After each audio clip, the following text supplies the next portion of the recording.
بزرگوں، بھائیوں، اللہ تبارک و تعالی نے ہمیں جو دین اسلام عطا فرمایا ہے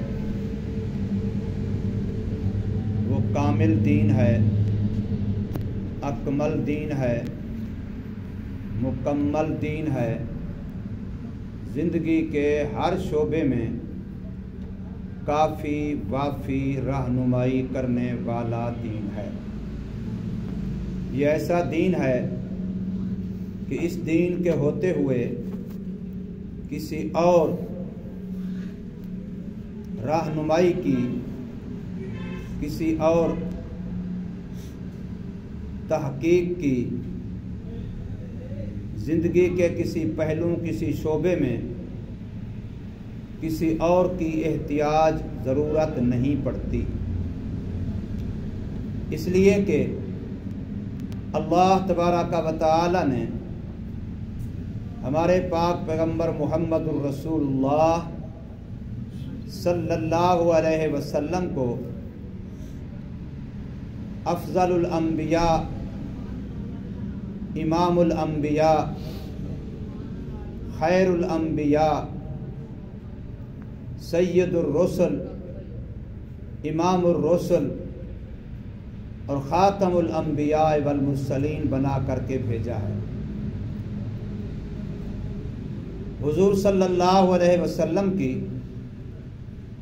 ختم نبوت کا معنی، مطلب، مفہوم یہی ہے کہ آپ صلی اللہ علیہ وسلم کا دین، نظام زندگی، شریعت اتنی کامل، اکمل، مکمل ہو گئی، پوری ہو گئی، اختتام کو پہنچ گئی کہ اب مزید کسی وحی کی، مزید کسی رہنمائی کی نہ عقائد میں، نہ اعمال میں، نہ اخلاق میں، نہ لین دین معاملات میں، غرض کے زندگی کا کوئی شعبہ بھی لے لیجئے، کسی بھی شعبے میں دین اسلام نے کوئی تشنگی نہیں چھوڑی، بلکہ مکمل اور کامل رہنمائی فرمائی ہے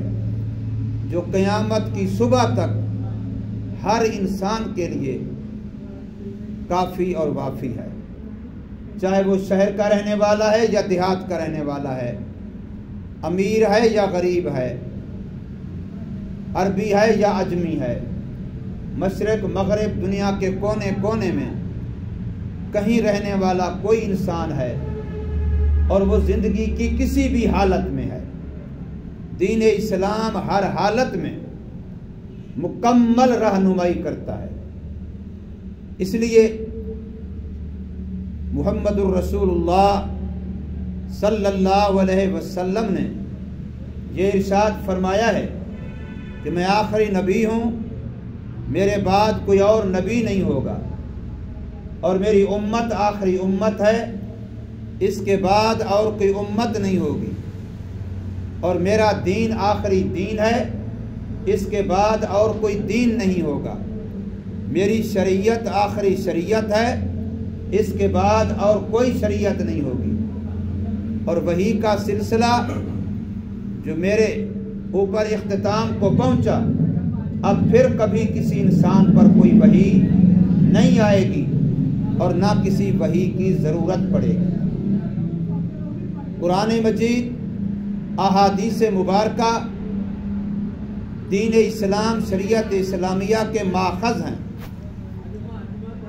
صحابہ کرام، تابعین اعظام، ائمہ مجتہدین، محدثین و مفسرین، علماء امت، ماہرین شریعت نے قرآن و سنت کے اندر غوطہ زنی کر کے دین کے لحاظ سے وہ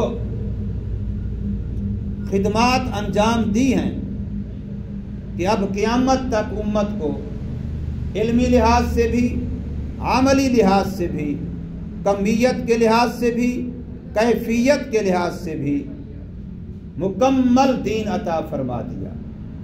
حتیٰ کہ جو مسائل اب تک پیش نہیں آئے کبھی بھی ان کے پیش آنے کا امکان ہو سکتا تھا، علماء نے ایسے مسائل کا حکم بھی بیان کیا ہے کہ اگر فرض کر لو کہ کبھی کسی انسان کے ساتھ ایسی صورت پیش آ جائے، عبادات کے لحاظ سے ہو یا معاملات کے لحاظ سے، تو اس کے لیے بھی انہوں نے حکم شریعت کو بیان فرمایا ہے۔ صرف وجودی وقوعی مسائل نہیں، امکانی مسائل کو بھی بیان کیا ہے جن کا زندگی میں کبھی پیش آنے کا امکان ہو سکتا تھا۔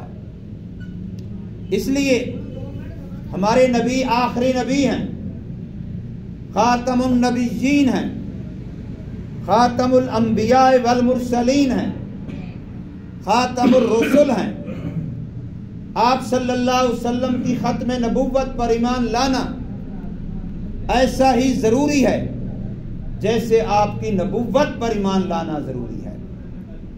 اگر حضور صلی اللہ علیہ وسلم کو خاتم النبیین نہ مانا جائے تو پھر دین کی پوری بنیاد ہی ہل جاتی ہے، اساس ہی ختم ہو جاتی ہے۔ اس لیے جتنے دشمنان دین ہیں وہ اسی اساس کو کمزور کرنے کے پیچھے پڑے ہوئے ہیں، چاہے وہ اسود انسی ہو یا موجودہ دور کا مرزا قادیانی ہو۔ سب کا ایک ہی مشن ہے کہ ختم نبوت کے عقیدے کو مسلمانوں میں متزلزل اور مشکوک بنایا جائے اور پھر دین کی اپنی منمانی تشریحات کی جائیں اور آگے دروازہ کھولا جائے دین کے اندر اور باتوں کے شامل کرنے کا۔ لیکن الحمدللہ سیدنا صدیق اکبر رضی اللہ تعالی عنہ کے دور مبارک سے لے کر کے آج تک امت محمدیہ ختم نبوت کے مسئلے کی مکمل پہرے داری، چوکی داری کر رہی ہے اور صرف کرنے کا حق ادا کر رہی ہے۔ دنیا کے کسی کونے میں بھی اگر کسی بدقماش اور بدکاز نے ختم نبوت کے مسئلے پر ڈاکہ ڈالنا چاہا تو علماء نے اس کا ایسا تعاقب کیا کہ پھر دنیا میں اس کو منہ چھپانے کی جگہ نہیں ملی۔ اس لیے ہمارے ملک پاکستان اور دیگر کئی اسلامی ممالک نے منکرین ختم نبوت کو دائرہ اسلام سے خارج قرار دیا، اقلیت قرار دیا اور ان کے حقوق کو اقلیتوں والے حقوق قرار دیا۔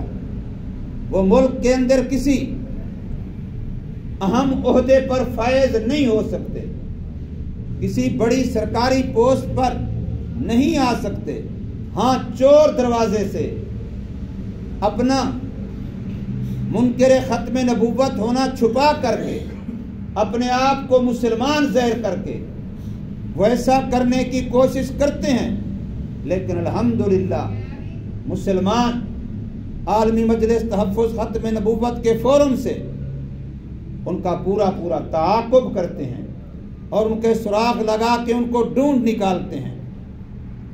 اس لیے حضور نبی کریم صلی اللہ علیہ وسلم نے ہمیں دین کامل دیا ہے اور اس کامل دین کا ایک پہلو تھوڑا سا میں آپ کے سامنے رکھنا چاہتا ہوں، اور وہ ہے اخلاقیات کا پہلو، وہ ہے آپس میں انس و محبت کا پہلو، آپس میں تحمل اور برداشت کا پہلو، ایک دوسرے کے احترام کا پہلو، ایک دوسرے کے احساس کا پہلو، ایک دوسرے کے دکھ درد کو محسوس کرنے کا پہلو۔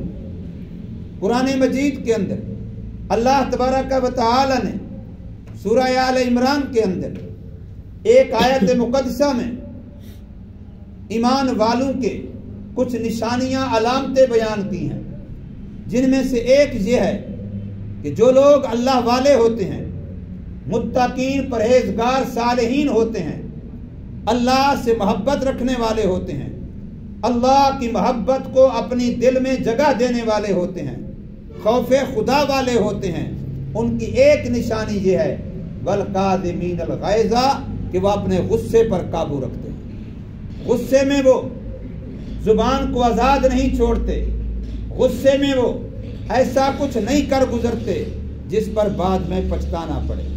نہ زبان کے لحاظ سے ایسی گفتگو کرتے ہیں اور نہ عمل کے لحاظ سے کوئی ایسا عمل کرتے ہیں کہ غصے کے اندر کر گزرا. آج کل آپ اگر دیکھیں جتنے گھروں کے اندر جھگڑے ہوتے ہیں اکثر غصے کی وجہ سے پھر گھر برباد ہوتے ہیں، طلاق تک نوبت پہنچتی ہے. وہ جی غصے میں کہہ دیا، اب مولوی صاحب کوئی مہربانی کرو، میرا ارادہ نہیں تھا، میری نیت نہیں تھی، بیوی کا قصور بھی نہیں تھا، لیکن غصے میں کہہ دیا. تو غصے میں اتنا بڑا نقصان ہو جاتا ہے کہ ہنستا بستا گھر برباد ہو جاتا ہے. تو فرمایا مومن کی ایک نشانی یہ ہے والقاظمین الغیظ، غصے پر قابو پاتا ہے. اور دوسرا فرمایا مومن کی نشانی یہ ہوتی ہے کہ مومن بندہ والعافین عن الناس، لوگوں کو معاف کر دیتا ہے، لوگوں کو معاف کر دیتا ہے. اور تیسری نشانی اس کی یہ ہوتی ہے واللہ یحب المحسنین، کہ وہ مخلوق خدا پر احسان کرتا ہے، ان کی خیر خواہی کرتا ہے، بھلائی کرتا ہے. تفسیر کی کتابوں میں واقعہ لکھا ہے حضرت علی رضی اللہ تعالی عنہ کے پوتے حضرت حسین رضی اللہ تعالی عنہ کے بیٹے، ان کا نام بھی علی ہے. ان کا واقعہ لکھا ہے کہ ان کی خادمہ، ان کی نوکرانی، ان کی اس وقت کے لحاظ سے لونڈی اور غلام باندی، وہ ان کو وضو کروا رہی تھی اور وضو کرواتے ہوئے برتن اس کے ہاتھ سے گر گیا، پانی سارا کپڑوں جسم پر گر گیا، کپڑے جسم ڈھیلے بھی ہو گئے، ٹھنڈے بھی ہو گئے، وضو بھی درمیان میں رہ گیا، پانی بھی اس وقت کے لحاظ سے قیمتی چیز تھی، پانی بھی ضائع ہو گیا. زہر طبیعت پر ناگوار گزرا، طبیعت کے اندر غصے کی کیفیت ہوئی. یوں لونڈی کی طرف غصے کی آنکھ سے دیکھا تو اس اللہ کی بندی نے فوراً قرآن مجید کے یہی الفاظ پڑھے کہ مومن کی نشانی یہ ہے والقاظمین الغیظ، کہ وہ غصے کو پی جاتا ہے، غصے پہ کنٹرول کرتا ہے. تو آپ نے فوراً غصہ ٹھنڈا کر دیا اور آپ کی طبیعت چہرے سے محسوس ہوا کہ فوراً قرآن مجید کی بات سنتے ہی فوراً غصہ ٹھنڈا ہو. اس لونڈی نے اگلا جملہ پڑھا والعافین عن الناس، صرف یہ نہیں کہ غصہ پیتے ہیں بلکہ قصور غلطی والے کو معاف بھی کر دیتے ہیں. میرے سے غلطی قصور ہو گیا، برتن گر گیا، آپ کے کپڑے جسم گیلا ٹھنڈے ہو گئے، معاف کر دیجئے. تو فوراً فرمایا کہ میں نے معاف کر دیا.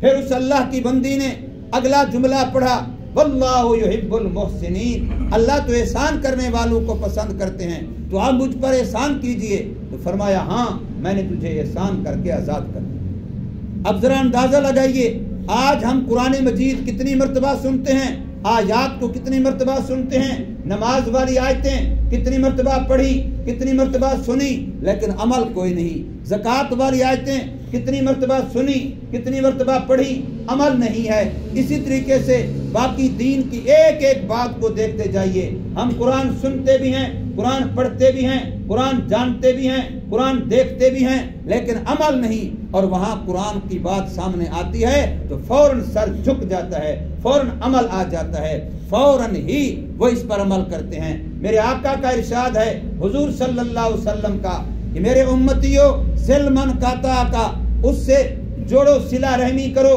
جو تم سے قطع رحمی کرے، جو تم سے دوری اختیار کرے تم اس سے قربت اختیار کرو، جو تم سے توڑے تم اس سے جوڑو. جوڑنے والوں سے تو ہر کوئی جوڑتا ہے. مزہ تو تب ہے کہ جو تمہاری شادی پہ نہیں آیا تم پھر بھی گئے کھڑے ہو، جو تمہاری فوتگی پہ نہیں آیا تم پھر بھی گئے کھڑے ہو. مزہ تو تب ہے. فرمایا جوڑنے والوں سے نہیں، جو تم سے توڑے تم اس سے جوڑو. واعفو عمن ظلمک، اور جو تم پر ظلم کرے، زیادتی کرے، تمہارا نقصان کرے تم پھر بھی اسے معاف کرو، اس سے درگزر کرو. اور فرمایا وَأَحْسِنْ إِلَىٰ مَنْ أَسَاءَ إِلَيْكَ، اور اس کے ساتھ بھلائی و احسان کرو جو تمہارے ساتھ برائی کرتا ہے، جو تمہارے ساتھ اچھی گفتگو نہیں کرتا، اچھا پیش نہیں آتا، اس کے منہ سے نکلے ہوئے گندے الفاظ اس کے منہ کو گندا کر رہے ہیں. اس کے منہ سے نکلنے والی گندی باتیں اس کے دل کا گندا ہونا بتلا رہی ہیں. تم اپنا منہ اچھا رکھو، بات تم اس کے جواب میں اچھی کرو. تم اپنے دل کے برتن کا اچھا ہونا بتلاؤ، تم اس کی گندی بات کے جواب میں بھی اچھی بات کرو. وَأَحْسِنْ إِلَىٰ مَنْ أَسَاءَ إِلَيْكَ، جو تمہارے ساتھ برائی کرتا ہے، جو تمہارے ساتھ اچھا سلوک نہیں کرتا ہے، اس کے ساتھ اچھا سلوک، حسن سلوک کرو. یہ میرے آقا صلی اللہ علیہ وسلم کے دین کامل کی اپنے امتیوں کو ہدایات ہے. میرے آقا نے امتی کو حکم دیا. یہ تینوں صیغے امر کے ہیں، حکم کے صیغے ہیں. سل، آپ اس سے جوڑیے. من کا کا جو تم سے توڑتا ہے. واعف عمن ظلمک، جو تم پر ظلم و زیادتی کرتا ہے اسے معاف کیجئے، اسے درگزر کیجئے. حکم ہے نبی پاک صلی اللہ علیہ وسلم کا. وَأَحْسِنْ إِلَىٰ مَنْ أَسَاءَ إِلَيْكَ، حضور کا حکم ہے کہ برائی کرنے والے کے ساتھ اچھائی کیجئے. اللہ تبارک و تعالی ہم سب کو عمل کی توفیق عطا فرمائے. سنتیں